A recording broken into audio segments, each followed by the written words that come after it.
Julius, thank you so much for joining me. Do you know, a lot of people ask me the same question, and I think you are the perfect person to explain this. What is the difference between a butler and a valet? That's a very interesting question, and actually I've been asked that question as well. The difference between a butler and a valet is very simple. Put it, for example, I'm sure a lot of you have heard of Jeeves and Wooster, the famous P.G. Wodehouse characters. Jeeves is what is known as a valet. What does a valet do? He predominantly looks after a single gentleman. He looks after his clothes, he looks after his medicine, he looks after the personal details for the gentleman. He might even do a little bit of cooking for him, and often he'll travel with him around the world looking after the vast amount of clothes and suitcases and whatnot. And often the valet is the closest person to the principal. The female equivalent of a valet would be a lady's maid. Now, a butler role encompasses a lot more detail.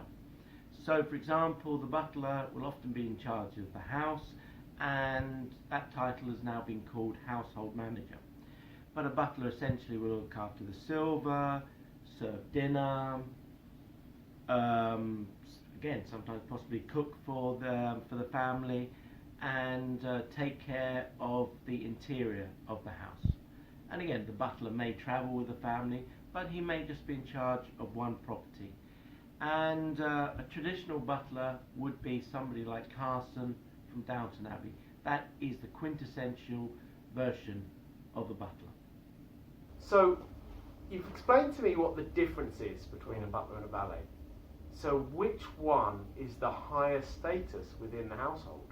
Oh, that would be a butler. So, why is that? Because the butler is also often managing the house as well. So therefore, budgetary controls may come under his watch.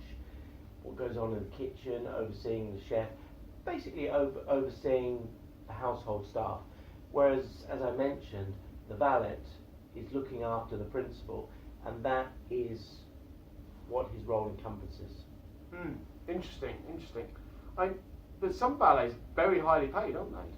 Oh, I'm sure, and it's not an easy job, and there's a very old-fashioned saying, no man is a hero to his valet. And because you see the principal in the best of times and the worst of times, from first thing in the morning, where often you'll be doing the wake-up call, the morning breakfast tray, to seeing him go to bed in the evening and laying out the clothes for the next day. So, and often you'll find a lot of wonderful valets have been with their principal for many, many years and built up an enviable sort of, understanding with the person and trust. Yeah, a really trusted member of the team and the family. Absolutely. Well, that's a fantastic. Thank you so much. I think you've explained that in a very clear way. I think everyone's going to be able to understand that. So, thank you very much, Julius. Thank you for joining me. Pleasure. Thank you very much. And thank all of you for joining us at home.